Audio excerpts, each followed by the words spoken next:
So hey guys, what's up? Welcome back to my YouTube channel again.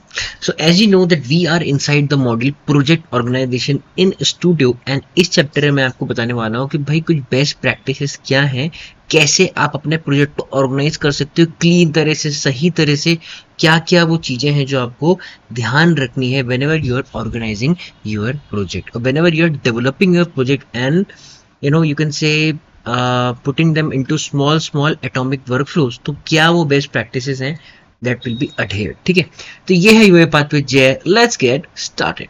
चलिए, तो भाई ये मॉड्यूल है मेरा best practices for project organisation. ठीक है, and the first best practice is pick a suitable layout for your project. मतलब यहाँ पे ये बताया गया है कि जब भी आप जो आपका मेन वर्कफ्लो होता है, ठीक है, और बाकी आप जितने भी अलग XAML बना रहे हैं वो बात ठीक है, बट अगर आप मेन वर्कफ्लो बना रहे हैं तो वहाँ पे ज़्यादा, अगर आपने फ्लो चार्ट यूज़ किया हुआ है तो वहाँ पे ज़्यादातर फ्लो चार्ट या तो फिर स्टेट मशीन्स यूज़ करनी चाहिए। वो क्या करेगा, वो एक प्रॉपर पूरे आपके प्रोजेक्ट का मुझे एक विजुअली आर्किटेक्चर बता देगा कि भाई कहाँ पे क्या हो रहा है। ठीक है, फ्लो चार्ट आपको मैंने बताया था हम कब यूज़ करते हैं, आपके बहुत सारे लॉजिकल डिसीजनिंग पॉइंट्स होते हैं, then we are using flow charts over there. ठीक है, ओके। तो सीक्वेंसेस कहाँ पे यूज होंगी, जहाँ पे क्या है यूआई इंटरेक्शंस हैं और ज़्यादा कुछ वेरिएशंस नहीं है। जैसे आपको कुछ क्लिक करवाने हैं, कुछ टाइप्स करवाने हैं, तो वहाँ पे नॉर्मल सीक्वेंसेस यूज कर सकते हैं। ठीक है, ओके। जो हायर लेवल डिसीजन होते हैं, ठीक है, और आपके फ्लो चार्ट और स्टेट मशीन के अंदर ज़्यादा अच्छे से काम करेंगे। हायर मतलब जो हाई लेवल होगा वो आपके फ्लो चार्ट के अंदर ज़्यादा अच्छे से काम करेगा। क्यों? बिकॉज देखिए, आपने कोई अगर कंडीशन चेक की, फॉर एग्जांपल मेरे क्यू में ट्रांजैक्शन आइटम है कि नहीं, अगर है तो वो ट्रू ब्रांच की तरफ जाएगा इनसाइड ए फ्लो चार्ट। ठीक है, और अगर वो है तो वो नेक्स्ट स्टेट पे जाएगा इनसाइड अ स्टेट मशीन। इस तरह से अब वो जब जाएगा तो उसके अंदर आप पूरी एक सीक्वेंस कॉल करा सकते हो, अलग से फ्लो चार्ट भी कॉल करा सकते हो, बट इट्स नॉट रिकमेंडेड। तो आपको रिकमेंड किया जाता है वहाँ पे कि अलग अलग छोटी छोटी फ्लो चार्ट के अंदर सीक्वेंस बनाए, उसके अंदर आपका जो भी अलग अलग एटॉमिक वर्कफ्लोज वहाँ पे आके कॉल करें। ठीक है, तो pick a suitable layout for a project, this was it.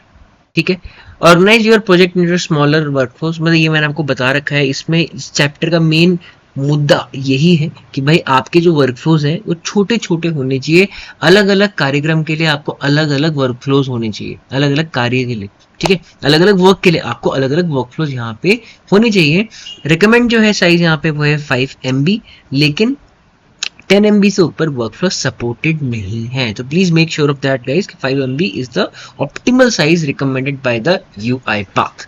ठीक है, use exception handling to capture and manage errors. मतलब जहां हो सके आपको लगता है ऐसी पॉसिबिलिटी है कि भाई आपका एरर आ सकता है, प्रेडिक्शन है आ सकता है एरर, तो please use that specific activity inside a try catch block. ठीक है, ट्राई कैच मैंने आपको अच्छे से समझा रखा है गाइस पूरा, आई होप वहां पे जरूरत नहीं है मुझे अभी समझाने की। Handle the credentials carefully. अगर हम उसको गेट क्रेडेंशियल, मतलब अगर हम उसे ऑर्केस्ट्रेटर एसेट्स के अंदर यूज करते हैं या तो आपके विंडोज क्रेडेंशियल स्टोर के अंदर यूज करते हैं, and we use the get credential activity over here to procure the assets from the orchestrator asset. ठीक है, तो बहुत फास्ट होगा। ठीक है, फास्ट भी होगा और सेफर भी होगा वहां पे, right. Okay, make your workflows readable. मतलब भाई हमेशा एनोटेट कीजिए। अब मैं कई बार वर्कफ्लोज देखता हूँ, ठीक है, तो वो क्या एनोटेटेड नहीं होते हैं, तो हमें ऑलवेज उसको एनोटेट करना चाहिए। ठीक है, हमेशा लॉग कीजिए, कोई इंपॉर्टेंट चीज हुई है तो always log your this process, जो भी हुआ है, जो भी एक्टिविटी हुई है, उसके बाद please and please log that part. ठीक है, कीप योर ऑटोमेशंस क्लीन। मतलब कोई भी अनयूज्ड वेरिएबल्स है, कोई अगर आपको लगता है कोई टेम्परेरी आपने राइट लाइन रखा है वहां पे just for checking the output and all, उसको हटा दीजिए। डिसेबल्ड कोड है, कोई आपने कंट्रोल D करके कमेंट आउट कर रखा है कोड, उसको भी रिमूव कर दिए। और अगर आपके पास कोई अननेसेसरी कंटेनर्स हैं, जैसे यूज एप्लीकेशन ब्राउजर है, एक्सेल एप्लीकेशन स्कोप है, मॉडर्न और क्लासिक, ठीक है, डिपेंड्स ऑन द प्रोजेक्ट, तो उसको अगर नहीं है जरूरत प्लीज डू रिमूव इट। ठीक है, तो गाइज ये थी कुछ good practices regarding the project organization as recommended by the academy, right? Okay, now we will be doing some good 8 questions over here. ठीक है, passing score is 80%। चलिए देखते हैं हम कितना कर पाते हैं। Okay, which of the following can you do using the activity project settings menu. मतलब जो एक्टिविटी प्रोजेक्ट सेटिंग्स मेन्यू है उसके साथ में क्या क्या कर सकते हैं, यहाँ पे हमें एक ही आंसर चूज करना है चारों में से। देखते हैं। Manage the sources of your project, define properties at a project level and apply them to all the activities of a project dependencies, set the language and theme of your project, set the name and folder for your project. तो मतलब क्या क्या हम यहाँ पे activity जो आपकी project settings है उससे कर सकते हैं, ये हमसे यहाँ पे पूछा जा रहा है। तो एज यू नो कि हम लोग क्या कर सकते हैं, अपने प्रॉपर्टीज प्रोजेक्ट लेवल की डिफाइन कर सकते हैं। जो भी प्रॉपर्टी डिफाइन करोगे एंड उनको हम अप्लाई कर सकते हैं एक साथ। ठीक है, चलिए।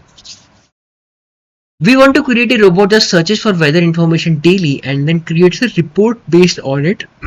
What is the best type of workflow to use? Just एक नॉर्मल वर्कफ्लो यहाँ पे मुझे नजर आ रहा है जो सर्च करेगा वेदर रिपोर्ट और एक क्रिएट कर देगा एक्सेल फाइल, एक रिपोर्ट बना देगा। Normal we can use a normal C sequence over there. ठीक है, चलिए। Which of the following criteria can be considered breakdown criteria for splitting large workflow? मतलब अगर कोई लार्ज वर्कफ्लो है तो उसका क्या क्राइटेरिया होगा वहां पे।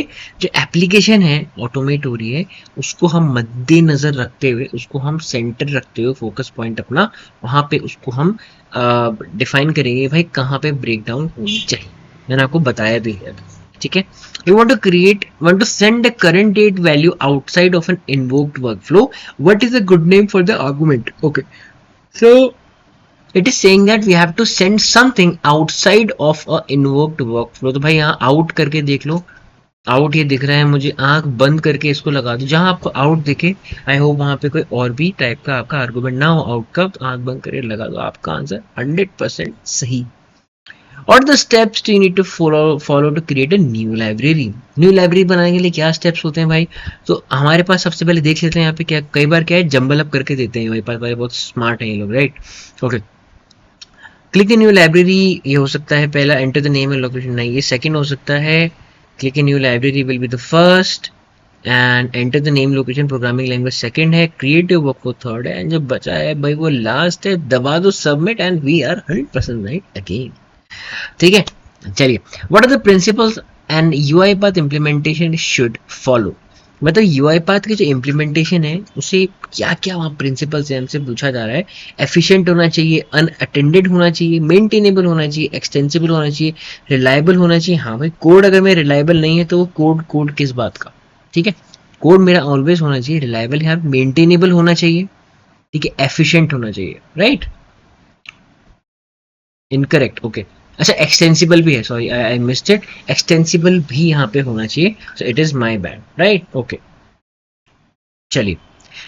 Which factors should be considered as a criteria for breaking down a project into different workflows if we are using more than one application? मतलब बोला जा रहा है वही क्या क्या, अब यहाँ पे तीनों भी यूज कर सकते हैं आंसर हम, लेकिन यहाँ पे हम एक कोई आंसर हमें पूछा जा रहा है, कौन सा है वो आंसर यहाँ पे, राइट।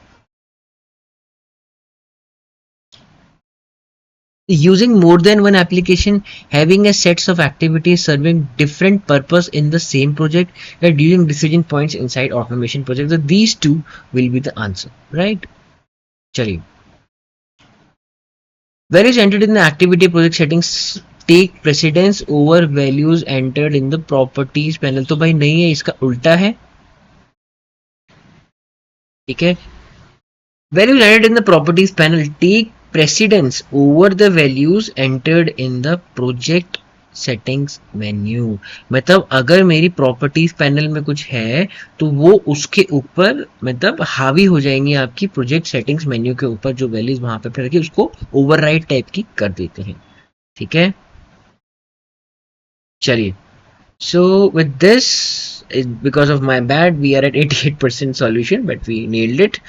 चलिए, तो guys with this we have successfully completed the project organisation in studio. I hope आपको समझ में आएगा, जो मैंने आपको अपनी तरह से समझाने की कोशिश की है in this part over here, ठीक है। चलिए, तो अब हम जो नेक्स्ट पार्ट, मैं आपको थोड़ा स्नीक पीक दे तो हम क्या करने वाले हैं नेक्स्ट पार्ट पे। तो गाइस नेक्स्ट पार्ट पे यहाँ पे होने वाला है आपका हाँ, ऑटोमेशन। ये लास्ट आपका मॉड्यूल है भाई। How cool is this guys, this is the last module over here, right. So इसमें हम लोग देखेंगे कि कौन कौन सी स्टेजेस में कौन कौन से रोल्स काम आते हैं यूआई पाथ के अंदर, if I am not wrong about this, right. Let's see, it's a sneak peek over here, ठीक है।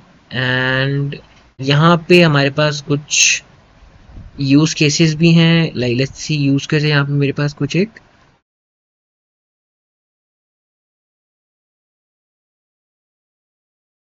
किक ऑफ फेज, ओके, ठीक है। तो यहाँ पे different type of phase discuss किए गए हैं, कौन कौन से फेजेस होते हैं आपके यूआई पाथ आरपीए साइकिल के लाइफ साइकिल के अंदर, वो सब यहाँ बताया गया है। It's also important guys. इस मॉड्यूल के बाद will be doing the ADA UiPath automation developer associate assessment over there, ठीक है। उसके बाद will be closing our associate series, right, will be closing our associate series after that. How cool is this? Very excited to start the professional series. हमने बहुत सारी चीज़ें बतानी है आपको regarding RE framework, link queue, state machines, advanced link queue, and also it will be fun. ठीक है। And one more thing guys, let's hope आज नहीं तो कल मैं एक सरप्राइज वीडियो आपके लिए डालने वाला हूँ। It won't be regarding this course UiPath zero to hero ADA series और ADP series. It will be a very different video जो मैं आज डालने वाला हूँ। हो सकता है कि वो एक ही वीडियो हो जो मैं डालूँ, तो it won't be in any series और दैट्स, और मैं इसको सीरीज में भी डाल सकता हूँ, let's see, but I will be uploading it today. So there will be big surprise today और टुमारो फॉर यू गाइस, ठीक है। चलिए, with this guys let's quickly close this video. अगर आपको अच्छा लगा don't forget to like, share and subscribe my YouTube channel. Thanks all for supporting, thanks all for commenting. I try my best to answer all of your comments guys. जब मुझे time मिलता है मैं definitely I try to answer all of your comments. नहीं कर पाता हूँ तो भाई प्लीज माफ करना, ठीक है। कभी कभी मिस हो जाता है, but I'll try to comment और answer them as well, ठीक है। चलिए, with this let's close the video. Happy automation guys, keep learning and keep supporting.